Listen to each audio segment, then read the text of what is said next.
After toying with lightning arrow setups and head tech for about a week, I've seen plenty of hilarious reaction to it.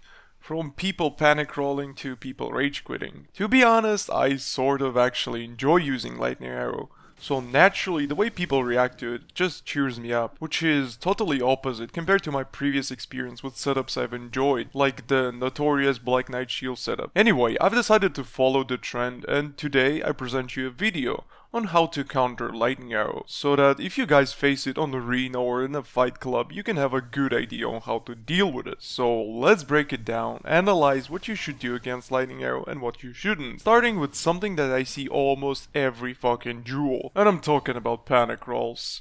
Wow. Whenever people panic out and start mashing roll, anticipating you to release it, it just looks so hilarious, and it fucking never works. Lightning arrow can be used with hyper armor talisman, which means that you don't have to even chase the roll. All you have to do is just wait for an opening and then trade. So people that mash B like there's no tomorrow are just bunch of fools. And I mean, I get it, it's a natural reaction, but really, just put a bit of thought into it and fight the urge, because you'll need stamina for something else. Now, I have to satisfy your curiosity because I'm sure you're all wondering what's the best way to dodge it. Well, it's actually relatively easy. Just strafe it.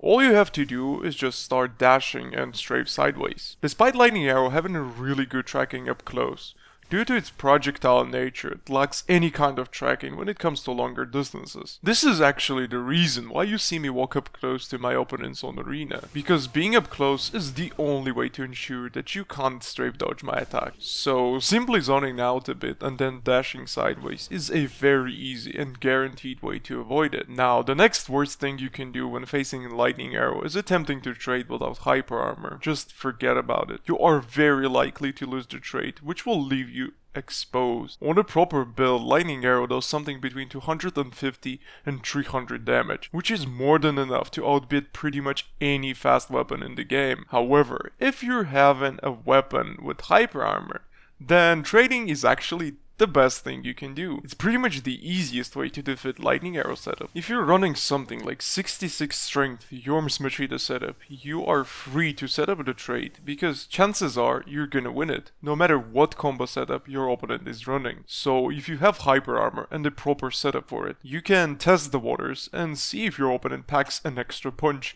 in addition to lightning arrow. If not, then you're good to go. Now, trading works well, but at the end of the day, the best counter to lightning arrow and any lightning arrow setup in the game is a shield. Shields in Dark Souls 3 are quite weird, and maybe I'll do a guide on what they're good for and what they're not good for. But blocking the annoying shit like Avalyn no scopes, knives and fire surge and all the dirty stuff is what shields are made for. And by a happy accident, this includes lightning arrow, if you got the right shield of course. Lightning-infused Lothric Knight Shield is a good solution to the problem. It's a relatively lightweight meta shield that can save your ass against lightning arrow. As you can see, the damage I chip through the shield is just pathetic. In situations like, for example, 1v1 Brawl Zone Arena, you can just block all the lightning arrow attempts and make sure that your opponent is completely out of FP before attacking, which is fucking amazing if you want to counter it. So yeah, despite lightning arrow being pretty hard to deal with if you're unprepared, if you invest a bit of time in thinking about it or just follow my advice that I've presented throughout the course of this video, you should be good to go. Don't hesitate to experiment and definitely try the lightning arrow setup itself. It's pretty fun. Thank you for watching and I'll see you next time.